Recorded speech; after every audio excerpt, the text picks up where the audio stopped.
O Flamengo, historicamente, não é uma fala que eu tô falando, não. Inventando, não. Historicamente, o Flamengo tem o que aconteceu com o Felipe Luiz. E então, manos, depois do vídeo de ontem, agora vocês estão nas vibes do podcast e amanhã tem mais vídeo também, porque não acabou. Simplesmente Luxemburgo fala do erro do Tite com o Flamengo e como o Felipe Luiz veio, usou o erro do Tite para recuperar o Flamengo e trouxe a identidade do clube de volta. Se liga só nesse desabafo do Luxemburgo, eu quero saber a tua opinião. Tite sempre foi um bom treinador. E isso que o Luxemburgo falou tem sentido ou não? Então assista até o fim do vídeo, porque eu quero saber também a tua opinião. Se liga só nisso. O cara, seja em 2 minutos, 3 minutos, 4 minutos, o cara vai decidir o jogo. Pode tirar. Você tem que deixar. É uma das discussões que eu tive com... É assim que eu falei publicamente no meu Instagram, que eu não entendia por que o Gabigol não jogava. Não esquece que eu gosto ou que não gosto. Preferência de gostar. Se a diretoria do Flamengo, que chegou agora à conclusão de que o Gabigol não vai renovar, e lá atrás ele tivesse falado com o Tite, olha aqui, o Gabigol vai ficar até o final do ano e nós não vamos renovar o contrato com ele. Então ele está à tua disposição. Agora, se a diretoria falar que não vai renovar e que não quer o Gabigol, ele chama a responsabilidade para ela. Não é você que tem que assumir. Mas a partir do momento que se foi conversado isso e o Gabigol ficou no elenco, eu tenho que usar. Eu tenho que usar. Principalmente naquele momento que ele perde o Pedro, né? Principalmente porque aí você não pode botar um jogador do Nova Iguaçu para ser o responsável daquilo ali. Depois que saiu o Michael, já mudou um pouquinho. O Mundo Henrique pode jogar por dentro, sim, muda um pouquinho. Mas sem o Michael não ficava meio complicado, né? Tinha o Cebolinha, né? Como é que é? Mas ele perdeu também. Luiz Araújo, né? Ele perdeu todo mundo na frente. Então o Gabigol teria que estar dentro do campo de jogo. Se a diretoria não quisesse, que ela assumisse a responsabilidade. Se ela botou ali, eu tenho que usar. E tem que ser claro para a imprensa. Assim, como é que funciona isso? Olha aqui. Não, a diretoria falou que o jogador vai ficar até o final do ano. Até o final do ano, torcida, eu vou usar ele, porque o diretor falou, se ele não renovar o contrato, o problema dele, mas ele estiver aqui, ele vai ter que jogar e jogar bem. E correr e jogar bem. Aí você fala assim, mas você já tirou alguns jogadores? Sim, já tirei alguns jogadores que foram vendidos, eu não queria. Porque a diretoria tinha falado. Então, olha como é que são coisas, comportamento totalmente diferente. Eu lembro aquele caso do Keyson, porque o Keyson foi vendido sem eu saber. O Barcelona. O Barcelona, cara. Eu cheguei numa... O Belusso demitiu, né?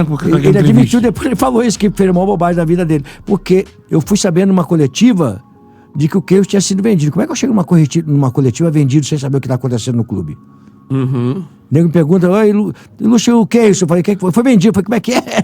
Pô, aí Tô sabendo aqui. Aí você afasta ele. Aí eu afasto ele, porque se ele foi vendido e já está decidido vendido, aí sim, não tem por que eu ficar com ele. É diferente do Gabigol. Sim. E aí o Belusso mandou embora. Gabigol terminaria o contrato. Só em 31 de dezembro. 31 de dezembro. O Keyson já tinha sido vendido. Vendido. Aí o que você pensa? Olha só, cara, o que é a experiência? O Luizão foi vendido para o Borussia no Corinthians. 10 milhões, eu vi o contrato. 10 milhões de dólares. O Luizão, centroavante. Vendido. Aí numa discussão, Corinthians e Palmeiras, o Corinthians não sei quem, discussão, o Luizão jogar. Falei, não, o Luizão não pode jogar. Tá vendido, tá vendido. Já tá vendido, tá aqui assinado aqui, 10 milhões, que não sei o quê.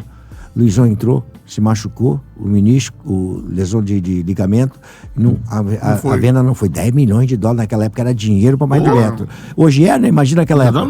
Então, com essa experiência, eu falei, o Keyson está vendido, não tem por que ele ficar aqui. Então, diferente do Gabigol. Já tinha terminado o contrato, ele vai ficar. Ele, o Gabigol, vai ter que assumir. Não, eu não quero ficar porque eu não vou renovar o contrato. Então é problema teu com a diretoria, vai lá e resolve lá com a diretoria. Mas agora tá estourando hoje, você viu tudo que aconteceu hoje, né? Não vi. O Flamengo soltou uma nota falando que... Tirou ele do jogo de amanhã. Que ele tá fora do jogo de amanhã. Pra conversar com o Marcos Braz, entender com o seu staff. Por causa da entrevista que ele deu. Provavelmente. Né? Dizendo que não vai ficar. E aí ele veio e soltou uma nota hoje que ele vai assistir o jogo na Norte. Na arquibancada. Que hoje é o setor mais popular do Maracanã, na arquibancada com a torcida. Ele é bom de mídia, né, cara? Ele é bom de mídia. Estão levantando a bola pra ele, né? Tem cuidado, porque ele sabe usar isso muito bem. Então é um dos jogadores que mais ganham dinheiro com a mídia. Ele sabe fazer muito bem o trabalho da mídia. O pessoal que trabalha com ele é forte. forte. Então tem que saber lidar com isso aí, cara. Ele anunciar o que ele anunciou ali na hora do jogo da final. Desnecessário. Você ser técnico dele, não você falaria com ele, pô, Gabriel? Não, desnecessário, cara. Não tem como falar. Aquilo é dele. Aquilo ali é o seguinte, o Gabigol tem a personalidade dele e tem os enfrentamentos que ele gosta de ter. Sim. Entendeu? Então não adianta que você não vai convencer ele em algumas coisas. Aquilo ali faz o jeito dele ser. Ele, há muito tempo atrás, quantos jogos ele criava polêmica, dizendo que tinha se machucado, que não tinha, que o jogador tinha dado porrada, que não tinha, brigando. Então aquilo ali é o jeito dele de ser, cara. Você tem que entender aquilo ali. Você não vai conseguir chegar pra ele, não fala nada. Até porque hoje, cara, nós éramos orientadores, né? Os técnicos sempre foi tipo pai e orientador de jogador. Hoje esquece, nós não temos mais essa figura, não. Você não tem mais esse acesso ao jogador. Acabou. Hoje o acesso ao jogador é o empresário, é assessor de imprensa, é todo mundo, todo um staff protegendo o jogador. Pessoal. Porque o jogador é uma mercadoria deles. O Flamengo, historicamente, não é uma fala que eu tô falando, não. É inventando, não. Historicamente, o Flamengo tem o que aconteceu com o Felipe Luiz. Aconteceu com o Carlinho, aconteceu com o Andrade, aconteceu com o Jaime de Almeida, Carpegiani. Então, cara, historicamente o Flamengo se identifica muito com o ex-jogador por uma etapa que ele consegue se envolver o torcedor, consegue envolver a imprensa, aquele negócio. Por isso eu dei uma declaração dizendo, calma no primeiro jogo, calma, o Felipe já tá chegando. Não pode... Não, tem muito do trabalho do Tite. O Tite estava com um problema, não era de técnico, tático, poderia ter sido um pouco, mas era mais de relacionamento, de manter o time motivado, entendendo, identificação com o torcedor. Não, identificar o clube. O clube. O Flamengo não aceita jogar pra trás. O Flamengo não aceita, cara. O Flamengo só é pra frente, cara. Não tem jeito. O Flamengo empurra. Você não prende o Flamengo empurra pra frente, o torcedor empurra o Flamengo pra frente. Tá? Então, o Tite não conseguiu entender isso. O Corinthians, você se fecha, joga por uma bola, aquele negócio o Corinthians aceita. Sofre. Isso. Sofre junto. O torcedor do Flamengo não aceita sofrer junto. Então, a característica do clube. Então, o Felipe Luiz entrou num momento bom. E foi importante o Flamengo fazer aquilo ali para ganhar o campeonato, a Copa do Brasil. Senão, não ganharia. Agora, o Felipe diz é o melhor treinador do mundo.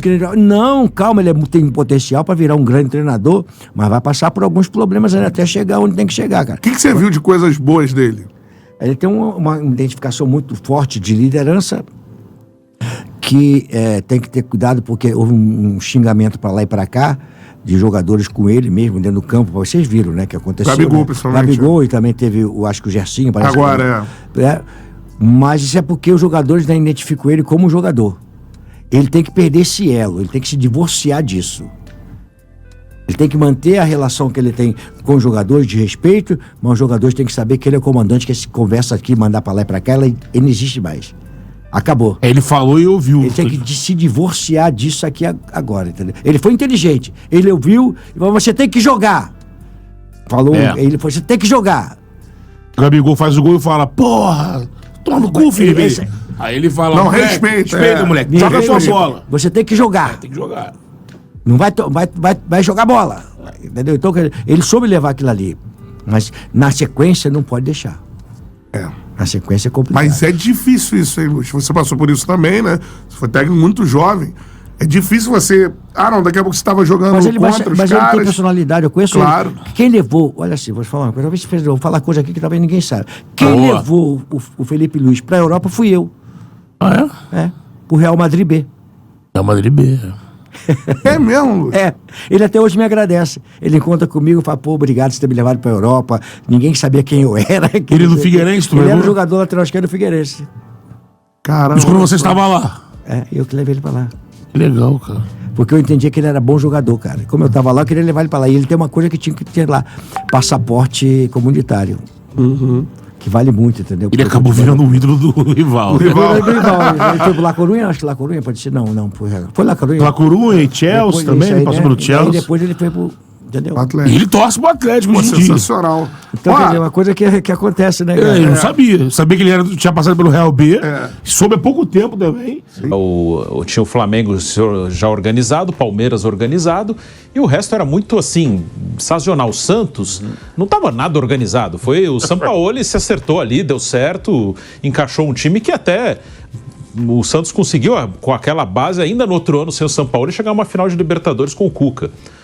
em 2020. E depois o caos total, né? Porque cedo ou tarde ia acontecer, né? Aquele time que jogou a final com o Palmeiras no Maracanã, ele foi desfeito em 6 meses, né?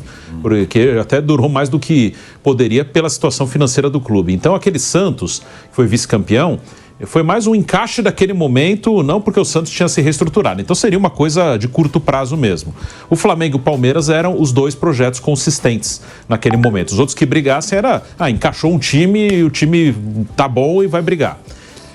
Hoje tem mais projetos consistentes, né? O Botafogo, cada um da sua maneira. Botafogo, Mauro citou vários aqui, citou o Fortaleza, o Botafogo como SAF, daqui a pouco o Cruzeiro pode brigar, o Bahia, dependendo de qual é o projeto do Grupo City, projeto para brigar por título, grana tem, aí vamos ver se vai com o Bahia. Então hoje realmente está mais organizado e o futebol brasileiro está com mais dinheiro, seja de SAFs ou de clubes organizados, tanto que a seleção brasileira, ela... até alguns anos atrás, o ciclo até a Copa do Catar, o natural é que numa convocação de 23 ou 26, eram 3, no máximo 4 que atuavam no Brasil. Hoje tem 6, 7, 8, porque está mais caro tirar jogador do Brasil. Antes, com qualquer 8 milhões de dólares, você tirava um jogador bom daqui, agora não. Então os jogadores estão ficando mais aqui. Os únicos que estão saindo são os meninos, porque eles pagam 50, 40, 50, 60 milhões de euros e aí não tem como segurar. Mas antes você pegava um Arrascaeta, o Vídea Real tiraria o Arrascaeta daqui por 8 milhões de dólares. Hoje não. Então é uma outra situação financeira. Então hoje realmente tem mais times competitivos. Mas, mesmo naquela situação, aquele Flamengo foi fora da curva. Acho que tem muito de ter dado tudo certo na hora certa. Inclusive algumas coisas que pareciam ter sido eliminado da Copa do Brasil no 3º jogo do Jorge Jesus ajudou até aquele desempenho. O Jorge Jesus não teve 3 competições, teve 2, isso o ajudou. Se ele seguisse na Copa do Brasil mais tempo, dificilmente conseguiria jogar daquele jeito, porque teria muito jogo. Então, ter sido eliminado logo de cara na Copa do Brasil colaborou para aquele desempenho. E, claro, o trabalho dele, todo mundo no auge, todo mundo bem, todo mundo com fome de título ali, porque daquele grupo, com exceção do Felipe Luiz e do Rafinha, os outros estavam buscando seu espaço ainda. Então deu tudo certo e foi brilhante, mas mesmo naquele período foi fora da curva, porque fez 90 pontos no campeonato. Ninguém fez 90 pontos. Então, se naquela época fazer aquilo fosse uma coisa simples, como meio que deixou subentendido aí na entrevista, outros times fariam. O Palmeiras teria sido campeão com 90 pontos, com mais de 90, que era outro time organizado na época. E não, o único que fez 90 pontos com 20 clubes na Série A foi aquele Flamengo, com várias atuações muito boas. Então foi sim algo fora da curva naquele momento. E a gente falava sobre o Rodolfo Landim, presidente do Flamengo, deu entrevista ao Flow Podcast e ainda abriu o jogo sobre Gabriel Barbosa, o Gabigol.